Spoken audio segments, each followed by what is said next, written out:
Salut YouTube, j'espère que vous allez bien. Allez, on se retrouve pour donc la mobilette, cette petite AV46. On va commencer le moteur. Donc ce que je vous avais dit la dernière fois, c'est qu'il fallait que j'enlève les segments. J'ai déjà acheté quelques pièces pour le reste du moteur, mais pour les segments, il faut que je les enlève pour pouvoir trouver le bon modèle. Donc on va commencer par ça. Donc pour les segments, on se met du bas moteur avec le piston.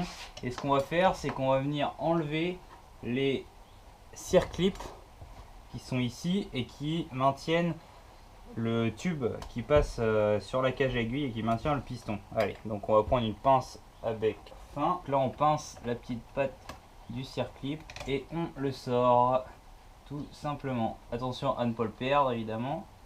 Et après on n'a plus qu'à pousser la tige .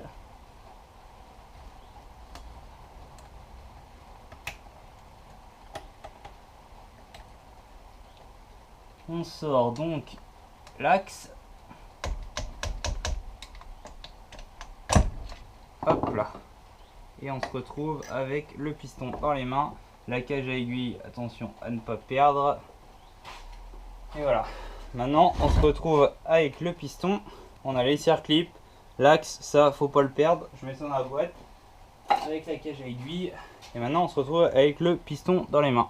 Et là, chose toute simple, on va venir retirer donc les segments. Le mieux, c'est d'avoir un petit tournevis ou un petit truc pointu pour pouvoir les bouger. Hop, on le débloque. Voilà. On débloque le segment du bas et on va le faire passer par au-dessus, en évitant de le casser quand même, faire les choses bien. Hop, on passe avec le petit tournevis tout le long. Hop là, hop là. Un premier segment qui vient. Ensuite, on va s'occuper du deuxième. Deuxième qui est un peu plus coincé quand même dans le fond. C'est lui, je pense, qui me coinçait donc mon piston dans le cylindre. C'est pour ça que le moteur était bloqué. Et il a cassé, évidemment, il était bien coincé. Il est cassé maintenant. Bon, c'est pas grave. De toute façon, ils vont être changés. Et puis, on va pouvoir se servir de ce segment cassé pour nettoyer la gorge du segment, justement, qui est bien encrassé là. Il faut que ça soit vraiment nickel pour que les segments puissent bien prendre leur place, pour que les nouveaux segments puissent bien prendre leur place et qu'ils puissent bouger pour venir faire l'étanchéité du moteur. Je me suis servi de cette petite pointe pour essayer de passer sous la partie du segment qui est cassée et vous voyez, nickel. Et d'ailleurs cette petite pointe va pouvoir me permettre de bien gratter tout ça. En fait, le mélange air, essence, huile qui se dépose dans le cylindre arrive. Ensuite, l'huile et l'essence se déposent au fur et à mesure. Et quand la mobilette a été arrêtée, l'essence a fini par s'évaporer en premier. Et l'huile s'est décantée dans le fond des gorges, a repoussé un peu les segments sur les côtés et a fait une surépaisseur, ce qui fait que le piston est resté coincé. Et voilà.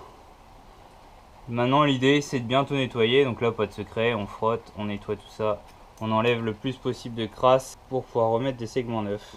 Bon alors du coup j'ai déjà passé sur le piston un peu de scotch Brit et du papier de 800 pour enlever toute la calamine, et les gorges vous voyez sont nickel, toutes nettoyées. Donc j'ai réussi à trouver deux segments, donc on va monter ça et puis on va pouvoir remonter tout ça sur le moteur.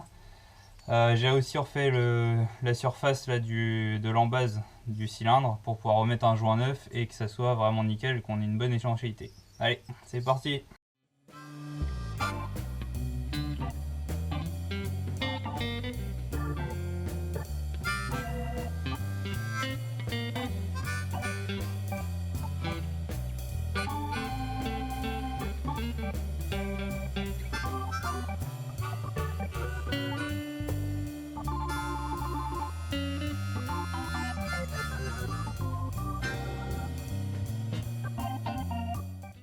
Bon alors les segments sont mis, l'axe est mis, la cage à aiguille aussi, et les circlips sont mis, donc on va pouvoir remonter le cylindre.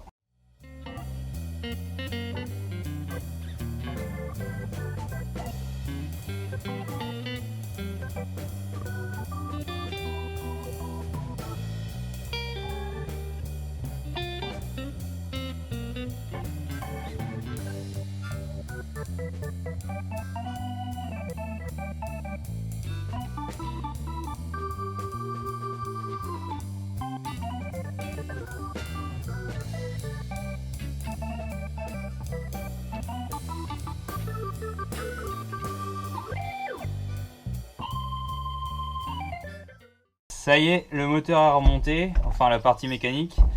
Le piston est remis, le joint de culasse est remis, la culasse est resserrée. Bien sûr, pour le serrage, on fait toujours en croix. On peut ne pas hésiter à serrer quand même correctement et normalement il n'y a pas de souci. Ensuite, on va passer à la partie de l'allumage. Alors là, voilà comment se présente l'allumage d'origine. On va changer le condensateur qui a tendance à vieillir et les vis platinées, donc le rupteur ici. C'est ce qui permet de faire passer l'énergie du condensateur dans la bougie et faire une étincelle. Donc pour être sûr qu'il y a bien un bon contact, on va faire ça. Allez, c'est parti. Bon, alors comme je vous avais dit, je vais vous montrer comment contrôler la bobine basse tension, celle qui est à l'intérieur du volant d'allumage. Donc c'est tout simple, on va prendre le fil qui est ici. On va le mettre avec un de nos fils de multimètre, on règle ça sur l'ohmmètre bien sûr, et après on met ça sur la masse de la bobine. Et on vérifie que le fil en fait dans la bobine n'est pas coupé. Donc là j'ai 0,2 ohms, 0,5, 0,6, ça monte un peu, 0,7 là. 0,7 ohms, ça veut dire que mon fil est bien entier, il n'y a pas de coupure à l'intérieur de la bobine. Normalement ça devrait fonctionner. Donc là c'est bon, elle est en bon état. Bon alors le condensateur est changé, les vis platinées au final c'est pas les bonnes, donc je les ai pas changées. Et j'ai quand même bien réglé l'ouverture, ici on le voit, à 0,4 mm, l'ouverture du rupteur.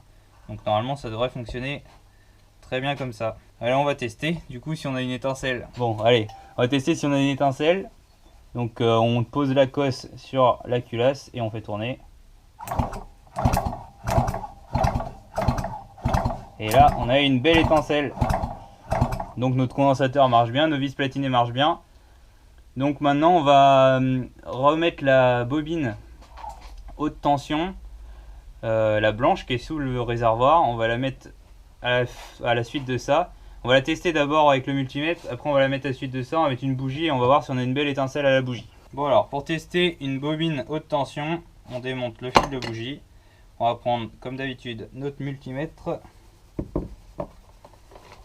régler en ohmmètre, et on va se mettre entre au niveau de la cosse, donc là où le courant arrive de l'allumage, et au niveau à l'intérieur une petite vis qui se visse sur le fil de bougie.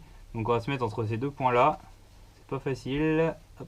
Et là on a une résistance de 3,2 kΩ, donc c'est parfait. La résistance elle doit être comprise entre 3 et 5 kΩ. Donc là cette bobine c'est pareil, elle est bonne, il n'y a pas de souci, on va pouvoir la remonter comme ça. Bon alors j'ai préparé ça, bien sûr on met les vis de la bobine contre la culasse pour que ça soit bien à la masse. Et maintenant on va tester s'il y a une étincelle. T'as pas dit caméraman.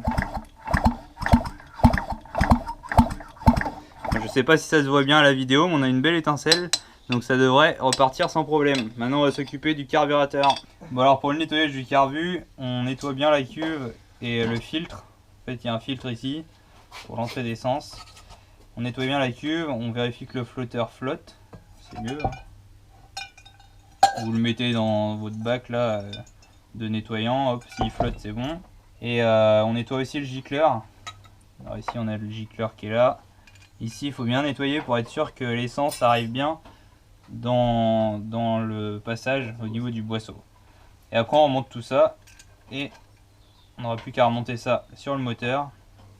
Ça devrait démarrer.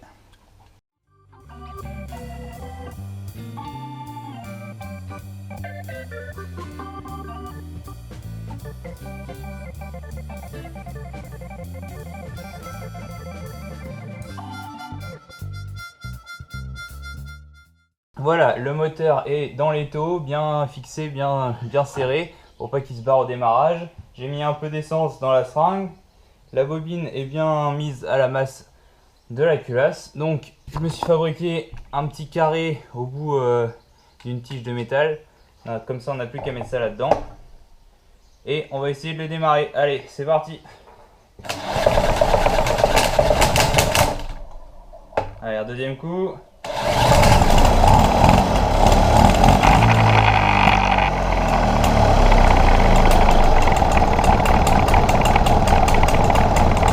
Et voilà, c'est pas magique ça. Un petit moteur qui était bloqué depuis 30 ans. On fait la segmentation, on vérifie l'allumage et tout ça. Et ça repart comme neuf. Au passage, au final j'ai remis l'ancien condensateur, celui d'époque, parce que le nouveau me donnait pas des étincelles à chaque coup.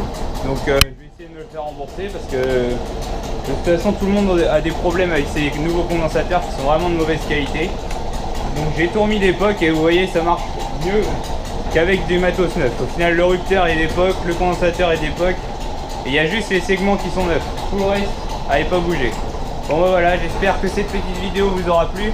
Si c'est le cas, n'hésitez pas à mettre un pouce bleu et à vous abonner pour suivre l'aventure là pour cette petite mobilette qui va être remise en état. Et je vous dis à la prochaine, salut!